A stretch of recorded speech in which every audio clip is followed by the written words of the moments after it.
Então, olá, pessoal. Boa tarde a todos e todas que nos acompanham pelas redes sociais do museu, pelo Facebook, pelo YouTube, aqui pelo Zoom. Quero hoje, de maneira especial, acolher os nossos convidados, que fazem parte da curadoria, da exposição Nosso Estado, Vento em Movimento, que estão aqui hoje para falar um pouquinho sobre como repensar, o museu como um espaço não só de visitação, mas também um espaço de escuta, de fala. E eles estão aqui para falar sobre esse projeto. Então, eu tenho aqui a Gisele de Moraes, que é a gestora de conteúdo do Museu Paranaense, o Felipe Vilas Boas, que é o coordenador do Departamento de História do Museu Paranaense, e também o Richard Romanini, que é o diretor artístico do Museu Paranaense, o nosso querido Wagner, que aqui nos auxilia muito nessa comunicação, e também a Denise, coordenadora do Departamento Educativo do Museu do Holocausto de Curitiba. Então, eu quero desejar a todos uma boa tarde, passo a minha palavra para a Denise, e que tenhamos todos um bom encontro. Boa tarde a todos. Eu queria, antes de mais nada, dar boas-vindas ao pessoal do Museu Paranaense. A gente está super curioso para contar, e também para escutar sobre essa nova exposição que está vindo aí, e também refletir junto, o novo papel do museu, em geral. Então, acho que vai ser um aprendizado para todo mundo. Então, bem-vindos. Obrigado. Desculpa, eu queria só fazer um comunicado aos que estão nos acompanhando, que as perguntas, serão feitas ao final. Vocês podem ir fazendo as perguntas pelo Facebook ou então pelo Q&A aqui do Zoom. E ao final, então, é que essas perguntas serão feitas e respondidas pelos nossos convidados, tá certo? Muito obrigada a todos e uma boa tarde de trabalho. Boa tarde. Bom, eu sou Richard Romanini.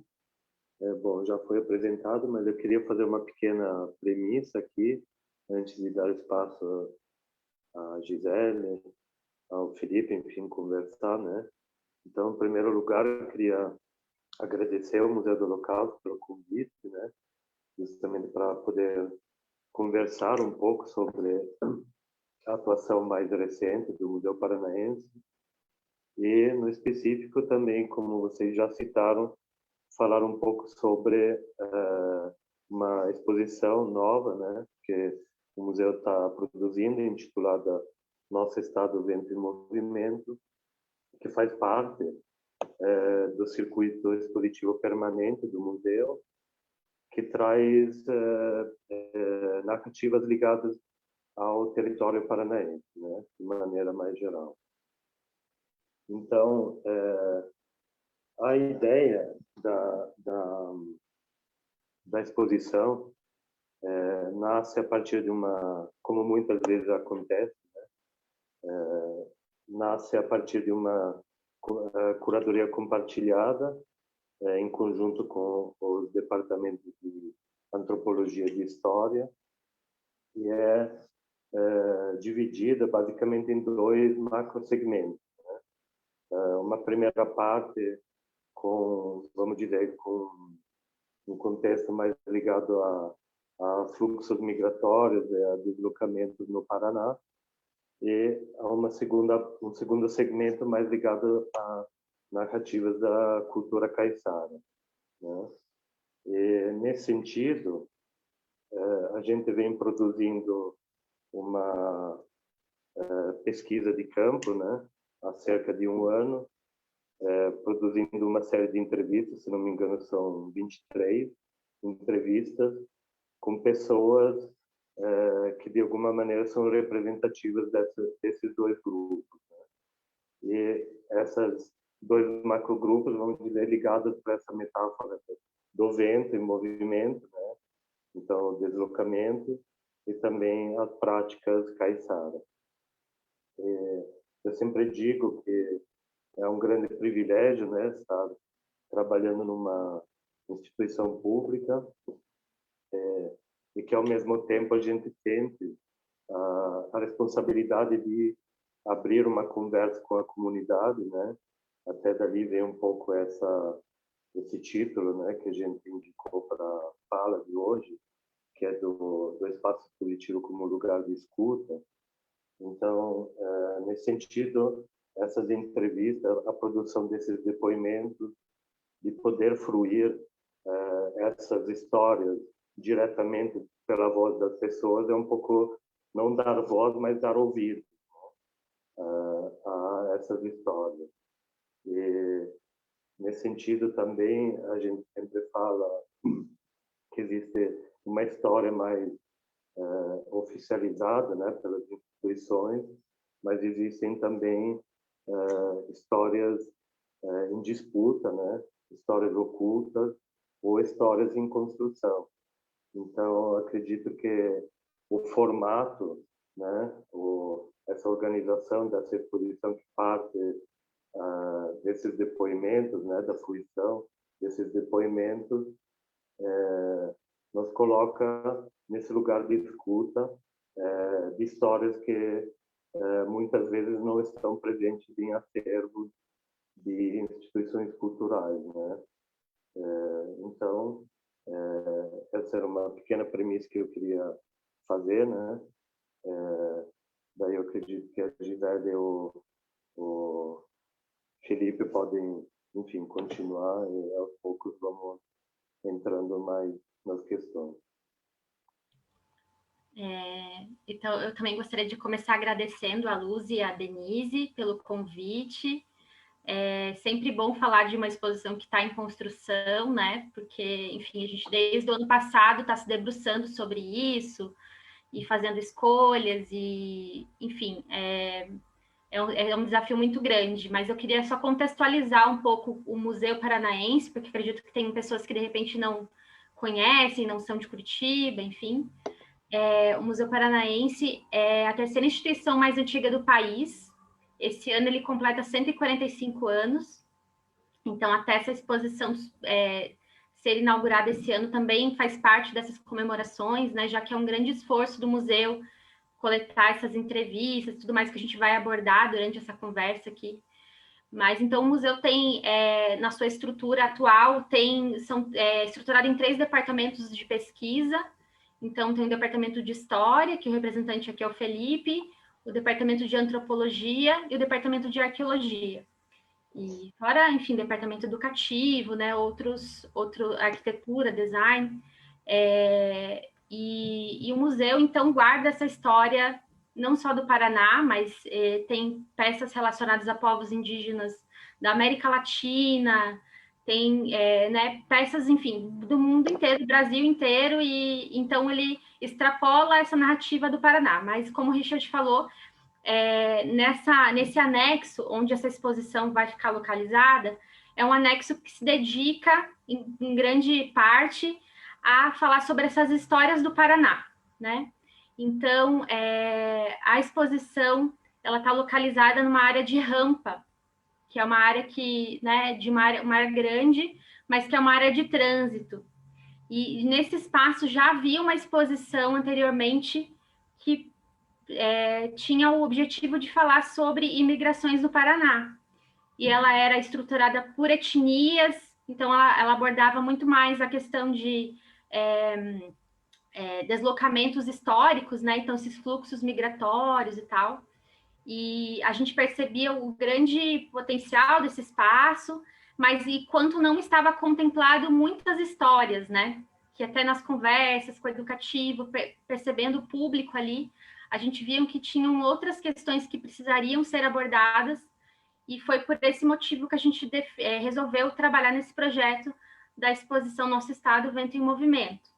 Então, no primeiro lance da rampa, que daqui a pouco eu vou pedir para passar uma pequena animação, assim, mas antes eu vou explicar um pouquinho. Nesse primeiro lance da rampa, então, está localizada essa parte, nesse eixo número 1 da exposição, que é deslocamentos, que depois o Felipe vai compartilhar um pouco como que é essa divisão, né, dessas áreas, como que se organizou, que não mais, como estava estruturado anteriormente por etnias, a gente fez outros agrupamentos. Então, a fim de trazer deslocamentos contemporâneos, identidades em construção, população, né? Então, tem uma representante, enfim, quilombola, tem haitianos, venezuelanos, enfim, trazendo essa questão contemporânea para esse espaço, porque antes essas populações não eram retratadas, né? Na exposição que anteriormente estava colocada. E o segundo eixo da exposição é, como o Richard falou, a cultura caiçara. Então, está muito mais centrado, né, nessa população tradicional.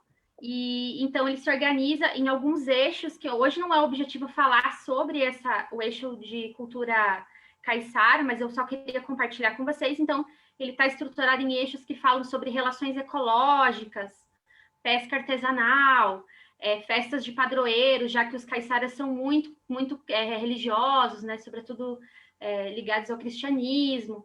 Então, fandango, né? Enfim, esse segundo núcleo, então, se estrutura nessa exposição sobre a população caiçara. Então, eu acho que para a gente continuar a nossa conversa, acho que seria interessante passar aquelas duas animações que mostram um pouco é um projeto em 3D, enfim, uma pequena animação para a gente conseguir visualizar ainda, né? Mas só para entender que elementos a gente está trazendo para contar essa história. Então, como o Richard falou, são muitos vídeos com depoimentos das pessoas, além dessas grandes TVs com paisagens, né? Enfim, porque o objetivo é que a pessoa consiga visualizar esses territórios, né? Quando a gente fala dos caiçaras, quando fala de deslocamentos, enfim, de grupos no norte do Paraná, de outras regiões, então, para trazer o público a esse lugar, assim, né? E sempre o vento como esse elemento natural que remete à mudança, a movimento e tudo mais. Então, aqui essa primeira imagem esse primeiro lance da rampa, né? Que fala, então, dos deslocamentos. Eu acho que ele está um pouco travado, mas... Talvez uma coisa interessante, até para comentar um pouco das imagens, é dizer que sim, o fulcro principal da exposição é organizado em torno desses depoimentos, né, que vão ser fruídos através desses vídeos, mas também tem toda uma série de objetos, materiais, documentos, fotografias, enfim, que também fazem parte do acervo já, né, e que vão compor esses grupos, né? A gente falou desses dois macrogrupos, né? Agora a gente está vendo justamente, não sei se dá muito para perceber, mas enfim, dá para perceber que, como a Gisele comentou, estamos numa área de transição, né? São dois lances de rampa, então é um desafio também, até do ponto de vista espacial, né? Proporcionar essa exposição, mas ao mesmo tempo a gente entende que é um ponto nevrálgico, vamos dizer, é um núcleo dentro da área desse anexo que liga dois andares, né, e que proporciona, enfim, um pé direito duplo, né, muito alto. Então aqui dá para ver, por exemplo, nessa segunda parte até dentro dessas relações, né, que a gente está enfim, instaurando com as pessoas, né, com essas pessoas, tem uma grande vertente ligada a fazeres. Então, por exemplo, aqui a gente comissionou uma canoa, né, caiçara, que vai estar suspensa aqui nessa parte superior central do segundo lance, e toda uma série desses objetos também enfim, ligados a esses fazeres, né? Tanto dentro da parte caiçara e também alguns fazeres ligados a práticas mais do interior do Paraná, né? Ou de atividades ligadas às próprias tradições culturais dessas pessoas. Então, no caso, daí o Felipe pode até depois falar mais microgrupos que vão compor os dois grupos principais, né? Mas de alguma forma, então é uma colocação híbrida, né, desses materiais em conjunto com os vídeos, né? Só queria complementar uma coisa que eu acho que também além dessa, por exemplo, desse eixo dos deslocamentos, trazer esses grupos, né, esses deslocamentos contemporâneos, acho que a principal mudança da exposição como um todo é trazer os depoimentos, trazer as pessoas para contarem suas histórias. Anteriormente, a exposição que estava também no espaço, que também tinha falava sobre a imigração, ela era ancorada nos objetos do museu, né? E então ela trazia textos e esses objetos divididos em etnias. E agora, assim, o que a gente está trazendo nesses núcleos que o Felipe depois vai abordar são pessoas contando suas histórias, né? E daí, junto com esses conjuntos, textos que falam sobre esses deslocamentos históricos, sobre esses deslocamentos contemporâneos, enfim, apontam para algumas questões, mas o grande diferencial foi trazer realmente as pessoas, né? Então, porque a gente acredita que esse contato, a gente gravou vários depoimentos, as pessoas contando histórias pessoais mesmo, contando sua trajetória, histórias da família. Então, no caso dos deslocamentos contemporâneos, são as pessoas que viveram aquilo, né? O haitiano contou como que foi deslocado do Haiti, por onde ele passou, as dificuldades, preconceitos, episódios de racismo e tudo mais. Mas tem, por exemplo, descendentes de poloneses, de ucranianos, que então vão falar dessas histórias da família, como que isso chegou, como que isso foi passado durante nas histórias da família, assim. Então, porque a gente acredita que essa aproximação de histórias pessoais, eu acho que foi tanto por isso que a Denise nos convidou para falar sobre esse projeto, porque aproxima, então, o Museu do Holocausto, a forma como se dá o Museu do Holocausto de Curitiba com essa prática dessa exposição, é justamente trazer a partir de histórias pessoais, contar essa macro-história dos deslocamentos ligados ao território paranaense. E a cultura caiçara é a mesma coisa, então a gente está falando com os pescadores, falando com quem faz a canoa, falando com quem percebe essa questão da erosão no território caiçara, né? Como que o vento interfere, o pescador, por exemplo, conta como que ele percebe como que vai ser a pesca naquele dia, então, percepções do próprio corpo, às vezes a pessoa não consegue nem expressar como ela sabe, né? Ela sabe porque ela vive aquilo, mas então a gente está trazendo essas pessoas para contarem isso, porque a gente acredita que o encontro do visitante com esses depoimentos vai apontar para outras coisas, vai humanizar uma parte que estava muito vinculada ao objeto.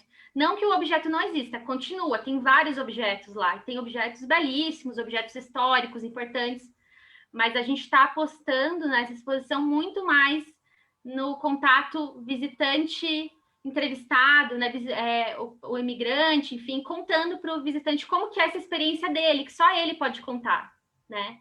Então não tem um mediador nisso. Claro, né, que a gente não tem as pessoas reais lá, mas a gente está tentando trazer o mais próximo possível disso, de que a pessoa consiga se conectar com essas histórias. E agora eu passo para o Felipe, então.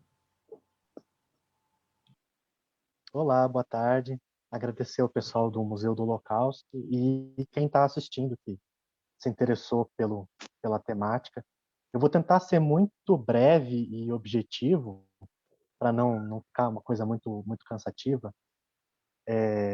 Incrementando já o que o pessoal, o Richard e a Gisele já colocaram, tanto o lado caiçara quanto o lado dos deslocamentos, que é o que a gente está abordando aqui, a gente aqui no museu chama de grupos, mas seriam mais tópicos, no caso. Então, essas exposições, essa mostra está dividida em tópicos de interesse, por assim dizer. São 5. Do lado do deslocamento, para tentar fugir um pouco dessas etiquetas étnicas, esses rótulos teóricos e tudo mais, a gente pensou em trabalhar com com questões de transversalidade e, ao mesmo tempo, de uma forma diacrônica. Então, por que essa parte do diacrônica eu acho que é muito importante para entender a própria natureza dos vídeos? É claro que um imigrante que chegou no século XIX não tem como dar um depoimento para a gente no museu. Quem vai transmitir esse conhecimento é um neto, um bisneto. E esse jogo da história e da memória, ele se altera muito com o tempo. E é interessante observar, então, ao mesmo tempo, as narrativas que foram recolhidas nos depoimentos familiares, o quanto aquilo que está sendo dito é uma memória familiar, é uma coisa que a pessoa sabe, e, ao mesmo tempo, é uma interferência do que se consolidou como uma narrativa oficial da imigração, por exemplo. Como as pessoas acabam, nesse jogo, misturando elementos, tanto do que elas sabem a partir da história da família, quanto com o que elas aprenderam na escola, na mídia, enfim. Mas, basicamente, a amostra está dividida em 5 grupos, né? O primeiro grupo, a gente denominou de imigrante tangível, ele é um pouco mais quadradinho, porque ele está pensando muito mais a relação entre a política de Estado imigrante, ou seja, como que o governo planeja, incentiva e espera como que os imigrantes sejam, e, ao mesmo tempo, você tem os depoimentos que não encaixam muito bem com isso. Eu vou dar um exemplo muito básico aqui. Uma das peças que o museu vai expor nesse grupo é um livro de orientações governamentais, como o imigrante deve se portar, o que ele deve cultivar na agricultura, os caminhos que ele deve seguir se instalando nesse novo território. E quando você compara com os depoimentos das famílias, você percebe que nem tudo que o governo queria foi cumprido por essas pessoas, porque elas têm as suas vivências, as suas experiências próprias, e elas não atendem a essa demanda de maneira completa como o governo esperava, seja ele monarquia ou república. Então, essa questão do transversal, do diacrônico, ele é muito importante para a gente entender, de certa maneira, o grande fio condutor que está colocado entre os objetos que o museu vai colocar e os depoimentos que foram colocados, que é, de certa maneira, entender essa relação entre os sujeitos, os deslocados, e o espaço onde eles estão se inserindo. Eles trazem uma experiência de um espaço específico, são colocados num novo local, e como que se dá essa relação? Uma das grandes questões da escolha da mudança, do fim das etiquetas étnicas, é que, às vezes, passa a impressão de que a coletividade, seja ela qual for, os alemães, os italianos, os portugueses, estão fechadas no seu próprio mundo e elas não estão interagindo com outras colônias, com as pessoas no meio urbano. Então, essa é uma grande maneira de mostrar que esses imigrantes, por mais que eles tenham características específicas, que eles tenham o seu próprio mundo particular, eles são obrigados a interagir com outras pessoas, eles estão vivendo em sociedade, não tem como fugir muito disso. Então, você tem esse primeiro grupo dedicado a essa questão mais oficial de Estado, um segundo grupo onde a gente tenta entender um pouco a questão do mundo rural, essas questões do imigrante no mundo rural, o que eles cultivavam, quais as narrativas que se produziram a partir disso. E, num terceiro grupo, a gente trabalha a questão do mundo urbano. E aí entra um pouquinho, e esses dois grupos, tanto rural quanto urbano, de certa maneira, eles estão questionando a política de Estado do primeiro grupo, porque se você pega os documentos de época, por exemplo, não era um interesse por parte do governo que esses imigrantes ficassem nas cidades, né? O interesse é que eles fossem para o interior, ocupar o, entre muitas aspas, vazio demográfico paranaense e tal. Mas muitos acabam ficando aqui em Curitiba, por exemplo, né?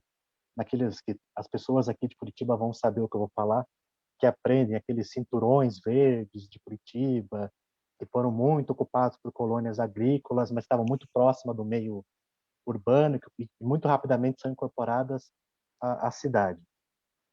Mas a grande questão desse grupo é entender o comércio, os negociantes, os artesãos, o que as pessoas fizeram, como que elas agiram dentro dos meios urbanos do Paraná. O quarto grupo, ele é um grupo um pouco diferente do resto da exposição. O museu optou por não trazer peças do museu. Então, são apenas depoimentos, né? Por quê? Porque ele diz, em grande medida, ele diz respeito a questões muito sensíveis da contemporaneidade. Então, você tem depoimentos mais contemporâneos de um haitiano, de uma venezuelana e de um indígena, que trabalha essa questão da migração interna, do exílio indígena frente às pressões das plantações de café no interior do Paraná. Então, são questões muito mais delicadas e muito mais subjetivas e até mesmo emocionais, se você acompanha a narrativa dessas pessoas, né? E o último grupo, que é um grupo mais dedicado às questões de identidade, né? Pensando que essas pessoas chegaram num novo espaço, elas tinham uma cultura do lugar onde elas vêm, uma linguagem, hábitos alimentares, hábitos do cotidiano, e como que isso se dá nesse novo espaço, seja do ponto de vista do aprendizado, da adaptação, ou seja do ponto de vista do choque mesmo, de como se colocar nesse novo espaço, ou até mesmo uma coisa que é bem interessante que aparece nos depoimentos gravados, eu nasci numa determinada coletividade, numa determinada cultura, mas nunca me interessei muito por aquilo, de repente ouvir uma pessoa adulta e passa a me interessar, passa a me redescobrir, eu redescubro a história da minha família, eu redescubro a minha própria história e eu passo a me identificar com um determinado aspecto. Então, basicamente, são esses 5 grupos que estão pensados na mostra. E eu acho que, assim, de uma maneira muito superficial, é isso que dá para dizer, assim. Caso as pessoas tenham alguma dúvida, a gente pode aprofundar mais. Mas eu não vou me delongar muito, porque senão fica chato.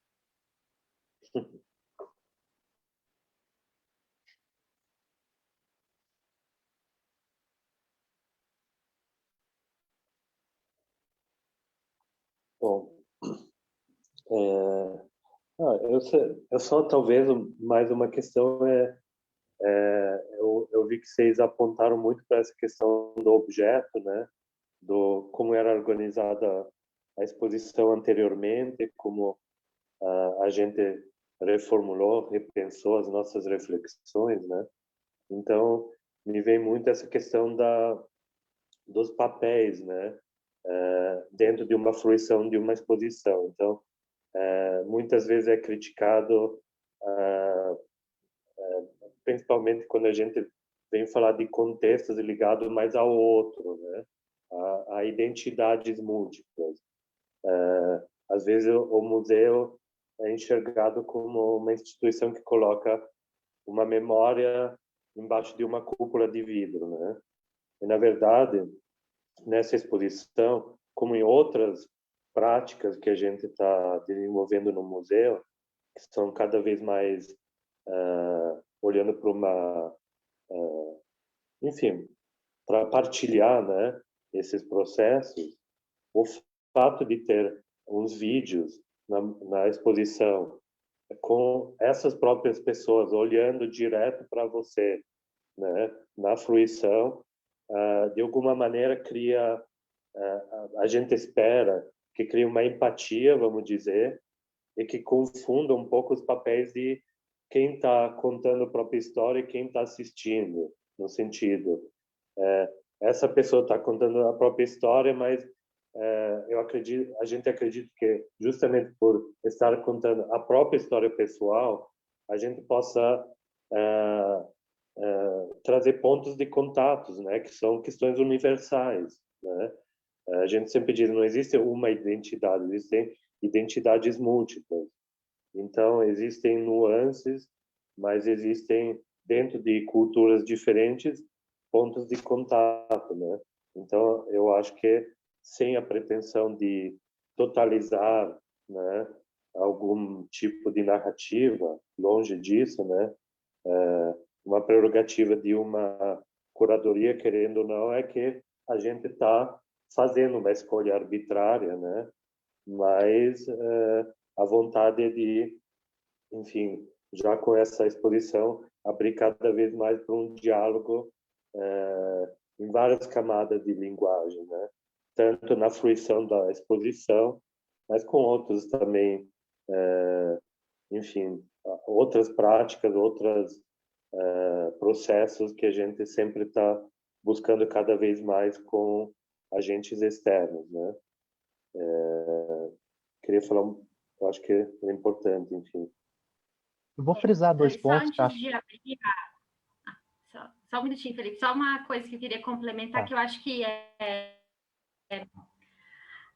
que esse acervo de imagens, né, esse acervo de vídeo que gerou essas entrevistas, os fazeres, tudo mais, isso a gente entende como acervo do museu. Então, estará na exposição pequenos trechos disso por conta dessa característica desse espaço, que é uma rampa. Então, a gente não pode colocar vídeos de 40 minutos cada um, porque a gente não tem espaço para as pessoas sentarem e tal. Então, tem suas limitações esse lugar. Mas a gente entende esse material bruto como um acervo. Então, por isso, a gente buscou a maior diversidade de falas, de pessoas, de locais, isso em ambos os eixos ali. Caiçara,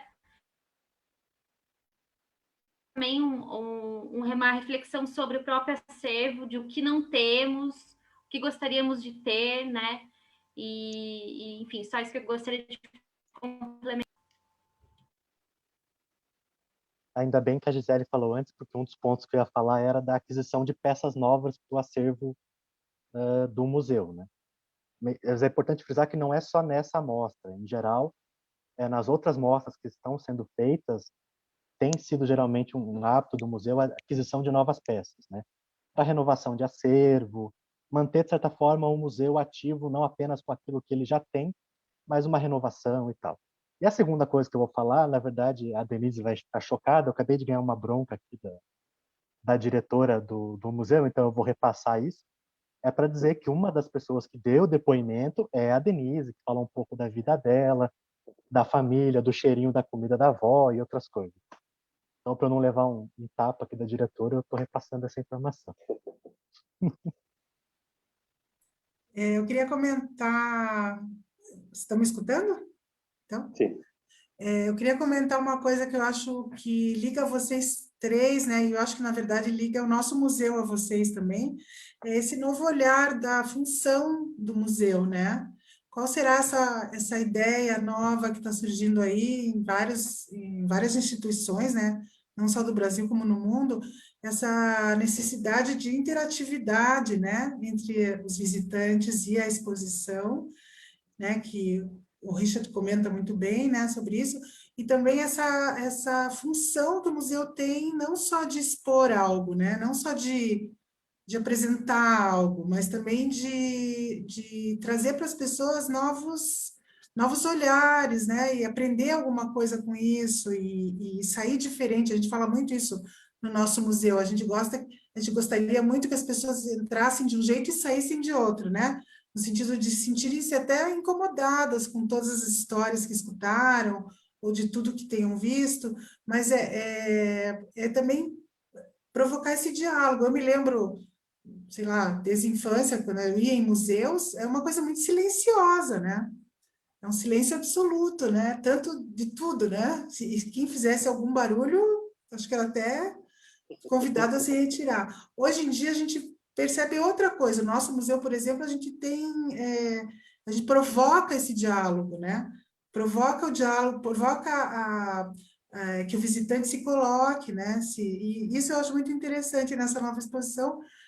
Eu gostaria até de fazer uma pergunta para vocês. Vocês acham que esse é o futuro realmente dos museus, né? Se a gente vai mudar um pouco essa estrutura, né?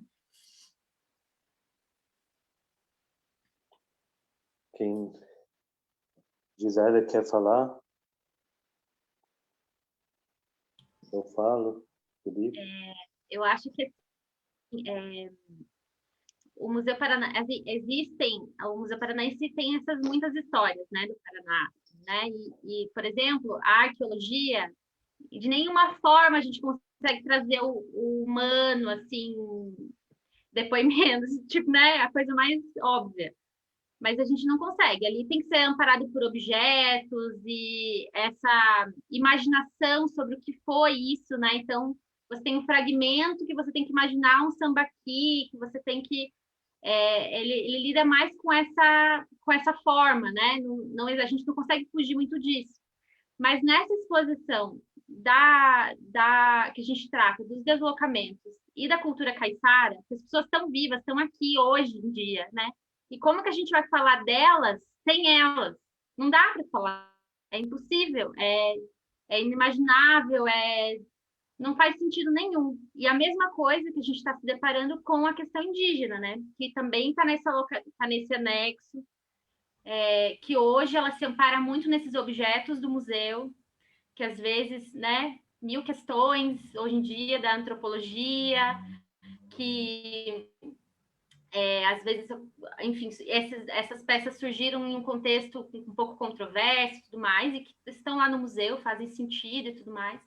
Mas a gente quer repensar essa exposição também com as pessoas, com esses grupos indígenas, né? Com esse povo. Tipo, o que esse povo gostaria de falar para o público? Como ele quer se apresentar, né? Então, não faz nenhum sentido a gente, nós, a antropóloga, enfim, eu e o Felipe e o Richard, imaginarmos o que esse povo quer falar se a gente tem eles aqui, né? Então, é realmente esse espaço de escuta, de diálogo, de construir junto, o que a gente quer fazer, como que a gente vai comunicar isso e viabilizar pelas todas as esferas que envolvem o museu, né? A exposição mesmo, o educativo, ações complementares. Então, acho que isso assim é um pouco do que eu imagino do museu. Assim. Então, essa exposição é o primeiro movimento nesse sentido, de trazer as pessoas, né, de conversar com as pessoas, de como construir isso. Mas eu acho que é um movimento que a gente não vai parar nele, assim, né? Já estamos visualizando outros projetos com essas características. Eu acredito que quando a gente pensa no museu, a primeira coisa que vem na cabeça é uma exposição, né? E é claro que a gente tem essa responsabilidade, né, de preservar o acervo e de continuar colecionando. Isso é muito importante. A gente sempre fala, né, o Museu Paranaense é, vamos dizer, a primeira instituição por né, tempo do Paraná, a primeira instituição de pesquisa. Porém, por ser um museu, é diferente a pesquisa de o que acontece de uma atuação dentro de uma universidade, por exemplo. Porque a gente sempre diz, a gente tem que dar conta do espaço, né? No sentido de mostrar esse acervo que é público, e se você deixa esse acervo nas reservas técnicas, para mim vira privado, não é mais público, né, de alguma forma. Porém, não é suficiente, né? A gente não pode ignorar, como eu estava falando antes, que a história é em contínua transformação. Nós mesmos, né, estamos sendo transformados continuamente, trabalhando dentro do próprio museu, justamente porque a gente vive dessas trocas, né, com a comunidade. E, nesse sentido, eu acho que muitas vezes os objetos são importantes, as exposições são importantes, mas muitas vezes eu vejo até como um pretexto para outras articulações que são muito mais pertinentes aos tempos que a gente vive, né? Então, se fala muito em espaço de relações, né? Ou de lugar de escuta, lugar de fala, sendo um museu etnográfico, né? Isso fica mais evidente ainda. Nesse sentido, também a gente fala muito, assim, a gente tem os nossos 3 departamentos de pesquisa científica, né? Antropologia, História e Arqueologia, porém, a gente tenta sempre inserir outras linguagens, outras disciplinas, para desnaturalizar um pouco essas atuações um pouco, vamos dizer, como é que se diz, estáticas, né? Então, por exemplo, inserindo linguagens como arte contemporânea, ou, enfim, outras linguagens, a gente consegue criar gatilhos justamente para atualizar essas narrativas. E, além de tudo, a gente sempre fica um pouco receoso, né? Porém, o próprio DNA do museu traz isso consigo. Então, se a gente for ver de uma maneira um pouco autorreferencial agora, que não é bem, é um pouco o contrário do que a gente está buscando nessa conversa, né, nessas reflexões, mas falando da pesquisa, desde os alborós do museu, existem grandes pesquisadores que atuavam de uma forma super transdisciplinar, né, que incorporavam na prática tanto da pesquisa, mas também incorporando no acervo todos esses mundos, todas essas disciplinas, né? Então, acredito que de alguma forma a gente está resgatando esse DNA de pesquisa do museu, que é o motor, né? Porém, justamente não querendo ser autorreferenciais, né? Só olhando para o mundo acadêmico, que é muito importante, porém, a gente acha que é mais importante, na verdade, abrir, né? Abrir essa conversa e esse diálogo, e dar ouvidos e não dar voz, né? Eu acho que essa questão que a Denise levantou, só para complementar o que o Richard e a Gisele falaram, é uma questão que não tem volta, porque se você observa, por exemplo, os trabalhos das universidades, a grande crítica que se faz, e ainda se faz, é até que ponto você trata o seu objeto que está vivo como um objeto ou você se integra com ele. A mesma coisa vale para a exposição do Museu Paranaense, a exposição que a gente está conversando. Ok, o museu podia ter feito uma exposição sem a participação desses indivíduos, mas aí nós estamos fazendo o que é questionado muito hoje em dia, que é a separação entre sociedade e instituições de pesquisa ou instituições museológicas, né? Então, acho que ter contato com a comunidade, ouvir, fazer uma curadoria compartilhada, entender que o outro não é só um objeto de pesquisa, ele faz parte da sociedade, ele está ali, às vezes ele sabe mais do que você, é importante para a construção não só da pesquisa dentro do museu, mas para as atividades práticas, para as exposições, para as oficinas e tudo mais. Eu acho que quando vocês trazem todas essas informações de como é construída essa exposição, né?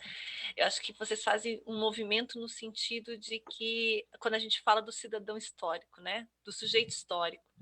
E quando a gente fala de sujeito histórico, parece que sujeito histórico é só o sujeito que está no livro ou que está lá na exposição, né? E aí eu volto lá na fala da Denise, a nossa concepção de museu lá da memória que a gente tem de museu é sempre algo que é do passado, algo que é antigo, algo que é intocável, algo que faz parte da história. Mas de qual história, né? Eu acho que essa é a grande pergunta.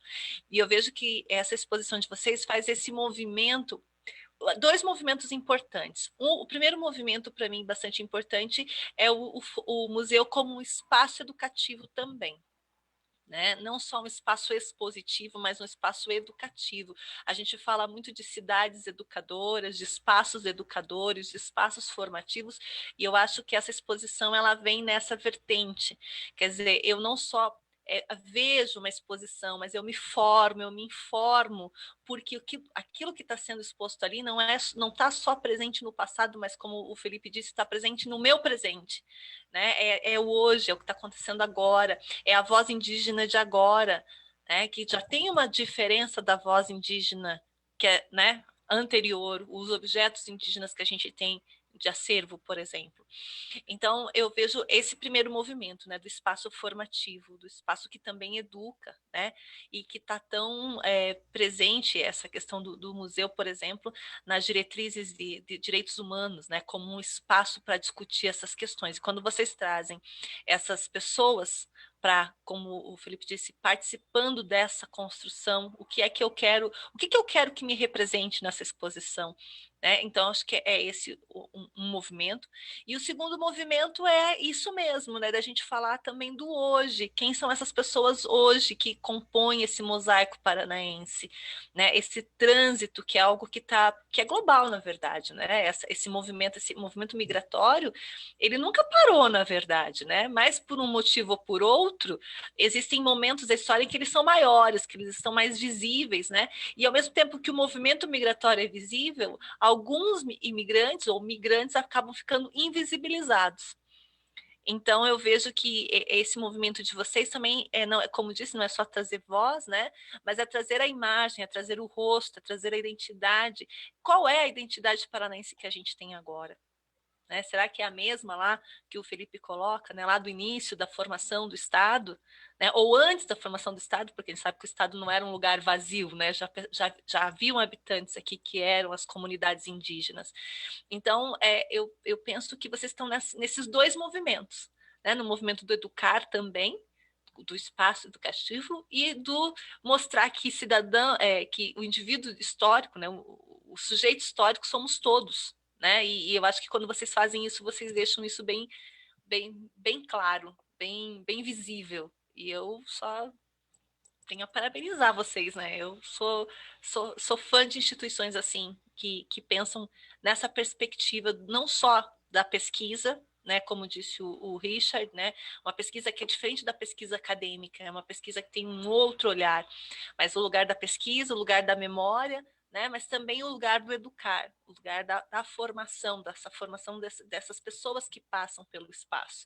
E eu acho que quanto mais a gente fala do hoje, nesse sentido de pessoas do hoje, pessoas que podem ser o meu vizinho, né, que pode ser a Denise, que trabalha comigo, né, eu acho que você aproxima e tira esse estigma de que museu é uma coisa intocável, distante, que não é para todo mundo, né? Porque mesmo quando é uma instituição pública, como é o caso do Museu Paranaense, né, que está vinculada à questão de políticas públicas, enfim, ainda assim a ideia no museu, a palavra museu ainda parece distante das pessoas, né? Parece que é só para um grupo de pessoas, e na verdade não, é um espaço formativo para todos.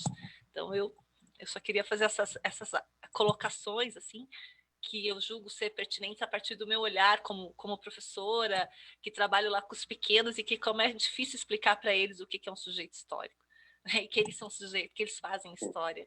E eu acho que quando a gente se depara com esse tipo de exposição, a gente consegue visualizar aquilo que a gente fala tanto na teoria. Eu queria só fazer essa colocação. Eu acredito que isso que você estava falando, Luciane,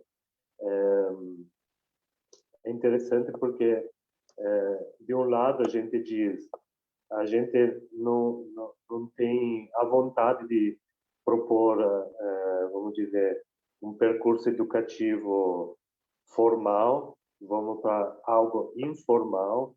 A gente fala sempre em contaminações, porém respeitando, né, as nomenclaturas, vamos dizer, de cada disciplina, né? Então, se a gente está falando de um material que é arqueológico, a gente precisa dar as informações, informar de uma maneira correta dentro daquela própria disciplina, e assim vale para a história e antropologia, mas, claro, e criando essas contaminações, vamos dizer. E daí hoje, eu estava pensando, tem uma frase, né, unindo educação e transformação, do Paulo Freire, que diz que a educação não transforma as pessoas, né? A educação muda as pessoas, mas quem transforma o mundo são as pessoas. Então, é uma construção, né, entre educação, pessoas, né? Então, nesse sentido que eu digo que a gente não pretende fazer mostras assim super didáticas, né? A gente não quer se substituir ou ser só uma continuação de uma didática, vamos dizer, das escolas, né, formal, mas a gente quer abrir para uma educação, vamos dizer, informal, né, e dar elementos, né, como nesse caso, a Gisele comentando da mostra, se a gente está falando da cultura caiçara, a gente precisa que as pessoas possam ouvir o fandango, estando lá, possam ouvir a história daquele senhor que todo dia, vamos dizer, ele se relaciona com o mar, com o vento, né? Com aquela... Então, tentar, de alguma maneira, trazer, de uma maneira sinestética, vamos dizer, essa experiência, né? Eu comentei outro dia, quando a gente estava conversando, que, de alguma maneira, a gente pensa na exposição como uma experiência imersiva, mas imersiva no sentido do título, do nosso estado, né? Que é sim geográfico, mas é subjetivo, né? Do sentir, do estado subjetivo. Então, imersivo nesse sentido, e não tecnológico, didático, né? Interativo em termos de botões e tecnologias futuristas. Uma coisa também que eu acho que destoa do Museu do Holocausto, por exemplo, e outros espaços, é que as pessoas têm uma visão muito congelada do Museu Paranaense, né? Elas têm isso na memória delas. Você fala para alguém, tipo, o Museu Paranaense, a pessoa fala, eu visitei quando era lá na Praça Generoso Marques e tal, e ela acha que ela vai encontrar a mesma coisa quando ela for nesse espaço hoje. Então, o nosso objetivo também é descongelar essa imagem do Museu Paranaense, né? Que as pessoas, elas acho que elas vão entrar lá e ver o que elas viram há 30 anos.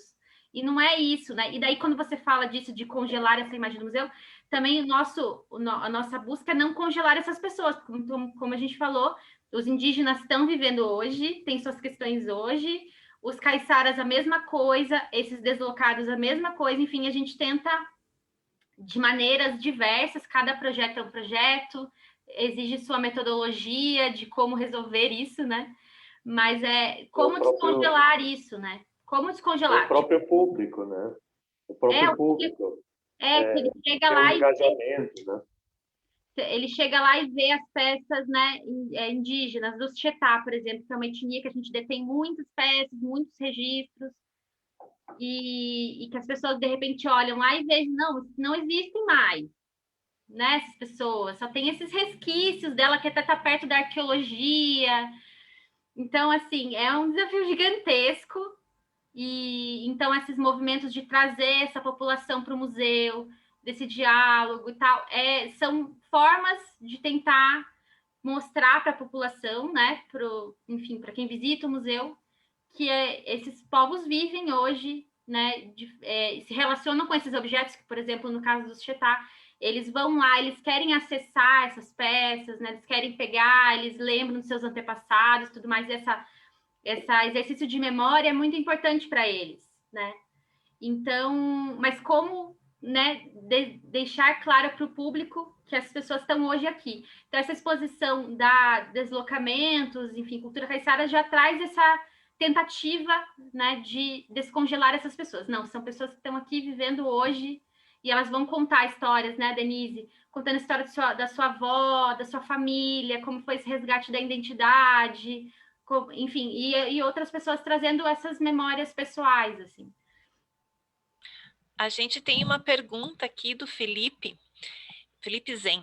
Ele começa parabenizando, né, a equipe, ao museu, né, agradecendo pelo espaço e pela necessária intervenção do Museu Paranaense em elaborar espaços expositivos que contemplem novos grupos sociais e novas linguagens, né?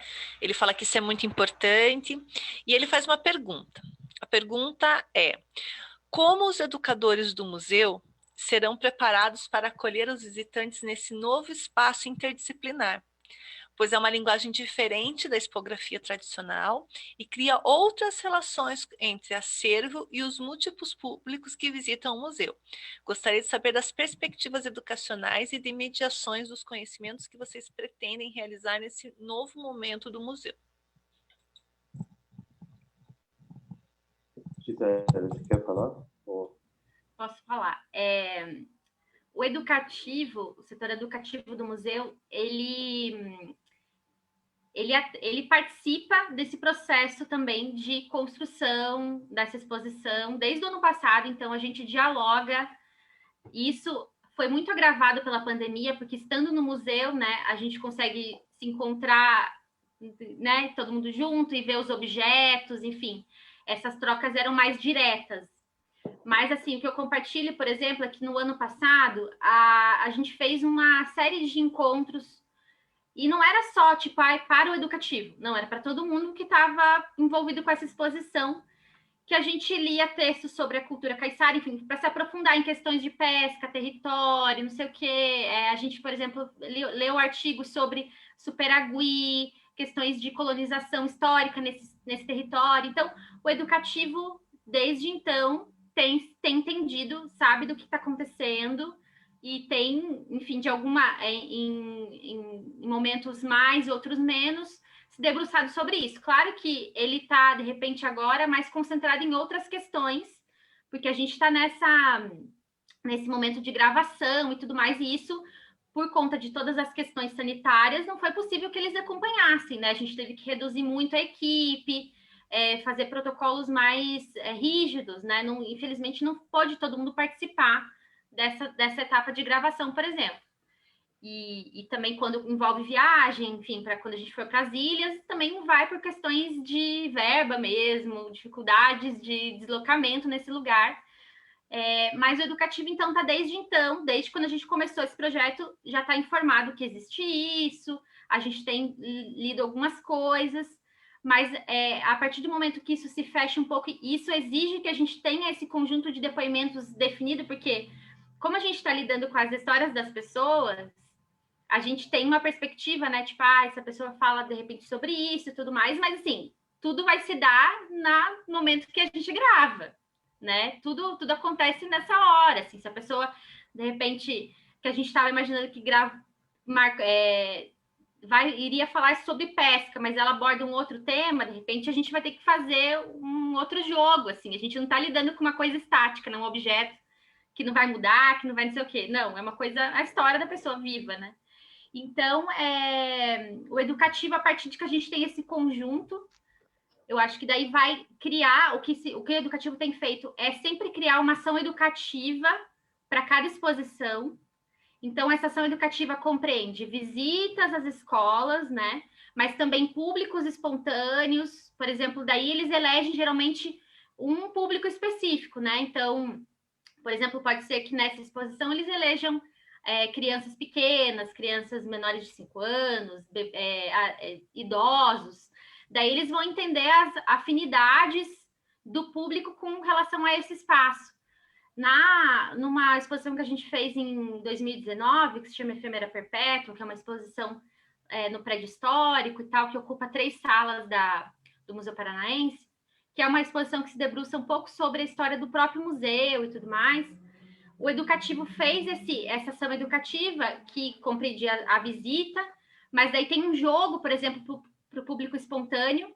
Então, como que se estruturou, né? É uma folha 3, que é uma coisa de charadas. Então, a gente imagina que é uma interação criança, pai e filho, assim, né? Uma criança e um adulto, porque daí o adulto vai ler e a criança vai procurar na exposição que objeto é aquele. E daí, a partir disso, ela sabe mais informações sobre aquele objeto. Então, essa questão educativa exige muito ter o espaço expositivo um pouco pronto, né? Para você entender as especificidades daquele próprio espaço, mas se dá durante o processo mesmo de construção da exposição, porque realmente exige muitas leituras, exige conversar, exige entender o próprio projeto. Então, imagino que quando a exposição realmente for montada, dali um tempo, né, 2, 3 meses, que é o tempo que essas pessoas vão precisar se organizar, o setor vai ter esse projeto de ação educativa que a gente acha fundamental. E daí isso também extrapola o próprio educativo. A gente pensar em ações, né, pela pandemia, sempre mais complicado, mas assim, eventos, trazer essas pessoas. Então, a gente quer trazer o Fandango Caiçara, a gente quer apresentar isso lá no museu, no jardim. É uma vontade, né? Trazer esse grupo, fazer um baile de fandango lá. É fundamental, assim, é impensável não ter em algum momento isso. Talvez não vai se viabilizar esse ano, né? Mas ano que vem, quem sabe, isso possa acontecer, né? É o que a gente espera. Então, o educativo extrapola o próprio setor, ele envolve outras ações, encontros, palestras. Então, o Felipe também, que pode propor atividades, né, complementares. Eu queria fazer um exemplo também, voltando ao Efêmera Perpétua, né, que a Gisele citou, que é essa exposição 2019 sobre muitos desses pesquisadores que fizeram parte mais ou menos de uma época específica de atuação no museu, mas enfim, tem lá a presença, também um fio condutor dessa mostra, muito tem a ver com a atividade das abelhas, né? Então, a cera de abelha, essa questão do efêmero, do perpétuo, né, por ser um inseto, enfim, toda uma série de questões ligadas aos povos indígenas, ligada mais à pesquisa de entomologia, né, enfim, até porque um dos diretores que ficou mais tempo no museu, um dos mais importantes, foi o Padre Jesus Moura, né, que criou uma coleção gigantesca de abelhas, e aí, ligado ao educativo, né, tem essa atividade dentro da própria galeria, mas também a gente instalou umas caixas de abelhas no jardim. Então, por exemplo, uma das faces dessas caixas é de vidro, e aí os educadores podem levar as crianças, vamos dizer, para ver, né, como que funciona essa questão, essa atividade de cada espécie, né? Ou agora, por exemplo, em setembro, pro aniversário do museu, a gente está planejando criar um aplicativo para ter uma fruição de um circuito do próprio jardim. Então, abre de novo para questões ligadas, nesse caso, às abelhas, ou as questões, tem um mapeamento de todas as espécies das plantas, né, das árvores e tal. Alguns levam para, por exemplo, um contexto mais histórico, outros para, enfim, né? Então, a gente sempre está tentando articular nesse sentido, ouvindo as propostas do educativo. E também tem uma outra coisa interessante, que eu acho que é meio padrão, vamos dizer, no nosso entendimento, mas que é um cardápio de circuitos internos ao museu que o educativo disponibiliza para escolas, para daí poder, justamente porque a gente diz que é uma educação que a gente propõe informal, né? Então, a gente passa para as escolas uma bibliografia, me parece, alguns textos que possam ser lidos lá na escola antes de vir para o museu, ou uma filmografia, enfim, dá já elementos para as escolas entender que existem vários percursos, né? Porque antigamente vinham as escolas e pretendiam ver o museu inteiro em uma sentada, vamos dizer, que é algo impossível, vira algo muito superficial, muito dispersivo, né? E a gente entende que é melhor criar pequenos circuitos que daí possam se desdobrar justamente em alguma atividade, enfim, se debruçar um pouquinho mais.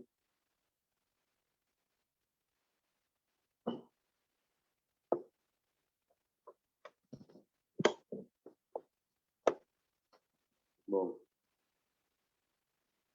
alguma outra questão? Felipe, você quer falar algo?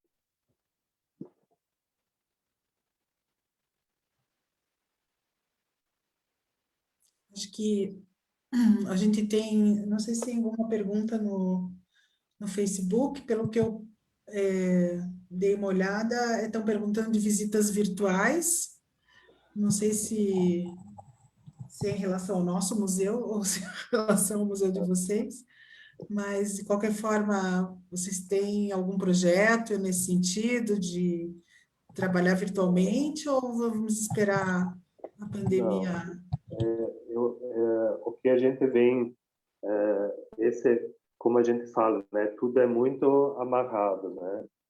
O educativo, curadoria, pesquisa, a comunicação, né, do museu. Por isso, claro, as mídias sociais foram o nosso, como para todo mundo, né, o nosso meio de comunicação com o externo.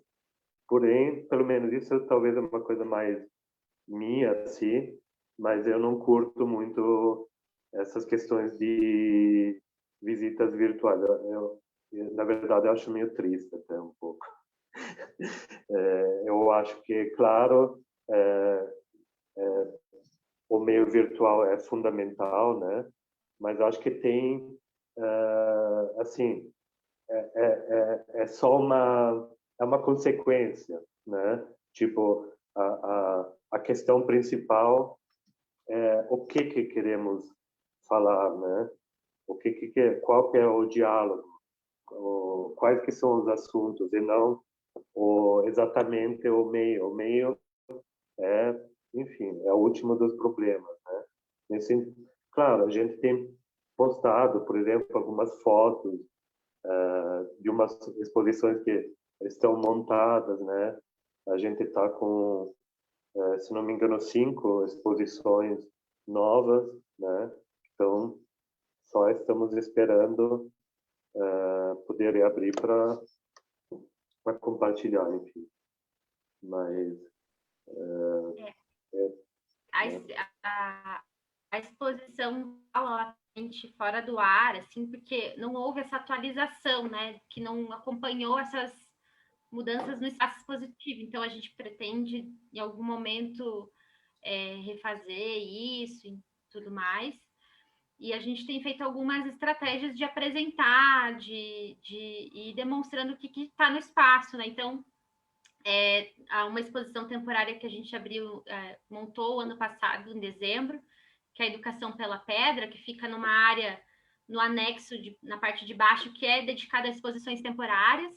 Então, para essa exposição, por exemplo, a gente fez um vídeo no contexto que o curador estava montando, aproveitou que ele estava no museu, e fez um vídeo dele falando sobre a exposição, sobre as obras ali, como uma espécie de visita guiada, né? Então, isso está hoje nas nossas redes, enfim, a pessoa no Facebook, Instagram e YouTube. E daí a gente também fez a mesma coisa com a exposição Eu Memória, Floresta, História Oculta, que é uma exposição que trata de questões relacionadas à erva mate.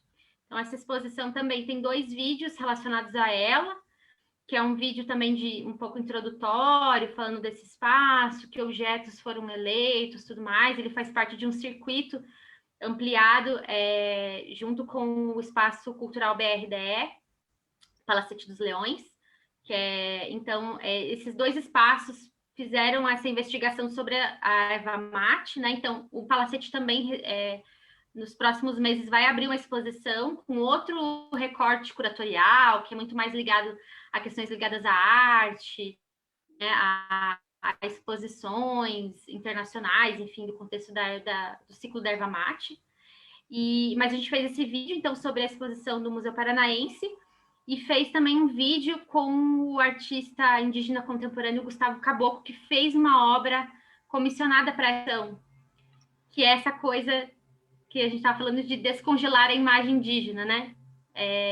Então, a erva mate é uma planta que está muito ligada aos povos aqui da região sul, e a gente tem esses registros todos fazendo, consumindo, tal, e que estão na exposição também, mas para tentar um pouco descongelar essa imagem, né, que parece que está lá no longe, que não acontece mais, não é isso, isso não existe. Então, ele propõe essa obra que um pouco tem uma análise sobre como essa história indígena da erva mate foi contada ou não contada. E vinculada a essa exposição, a gente fez ano passado uma roda de mate online, então com uma indígena Mbiá Guarani, então que ela, nessa roda que só podia ser online, né, ela compartilhando um pouco desses conhecimentos ancestrais dos Guarani sobre a erva mate. Então, como que eles usam, o que significa, contextos de mesmo batismos, né, rituais, enfim. São as formas que a gente tem encontrado de tornar, né, deixar o museu vivo nessa condição de pandemia, espaços fechados desde março do ano passado, mas a exposição virtual realmente a gente precisa ainda entender como fazer isso, mas é um projeto, assim, acho que precisa só de uma atualização e tudo mais. Eu acredito que atualmente, né, o que está com a pandemia, a gente realmente fica privado de fazer algumas coisas que a gente fazia antes, né? Uma delas é passear por museus, né?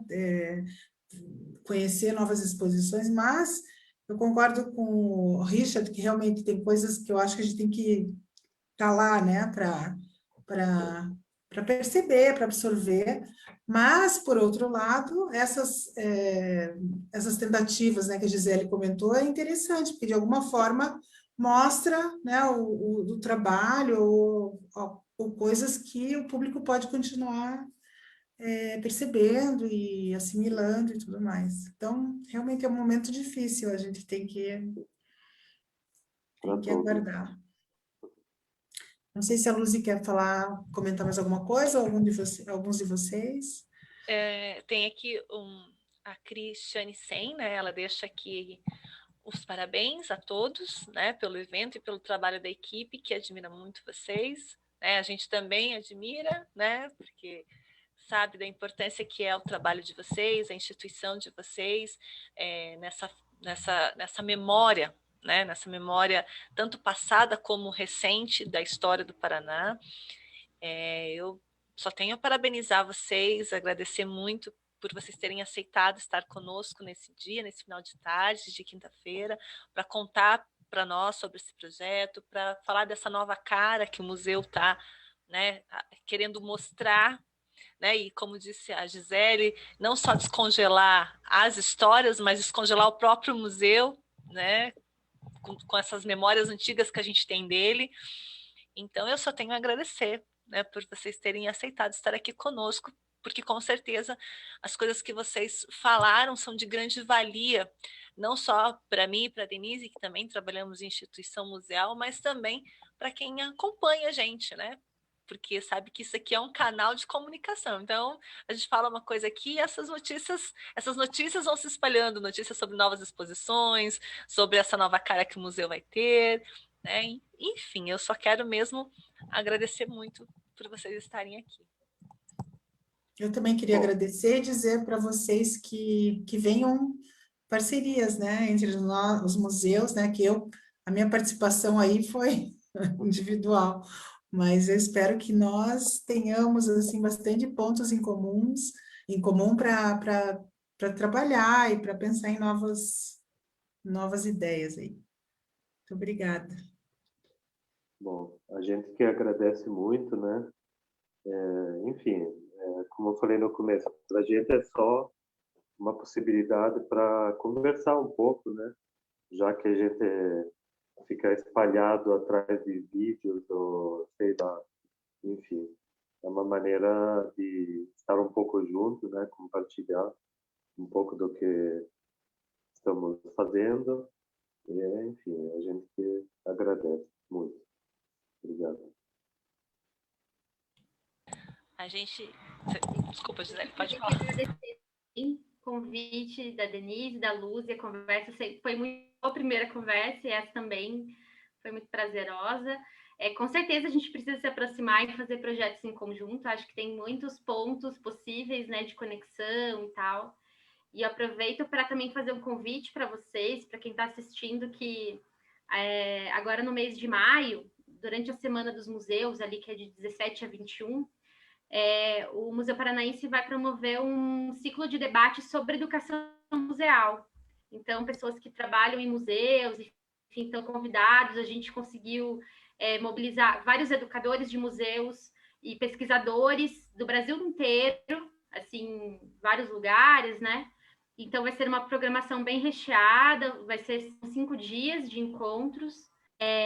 Acredito que até a segunda semana ali primeira semana de maio, segunda semana de maio, a gente já vai ter essa programação, tal. É um evento online, gratuito. Então, só para mostrar que a gente está se movimentando, né? Todos os espaços estão tentando se manter ativos, relevantes, né? E vocês promovendo eventos como esse, a gente também promovendo esses vídeos, essas debates, enfim, que realmente o museu é um espaço de troca. Acho que é isso que a gente precisa reafirmar cada vez mais, né? Promover reflexões, construir junto, acho que isso que é a função primordial, assim, desses espaços. Vou estender aqui a sessão agradecimento, agradecer também pelo convite e agradecer também as pessoas que nesse dia frio tiveram paciência de acompanhar.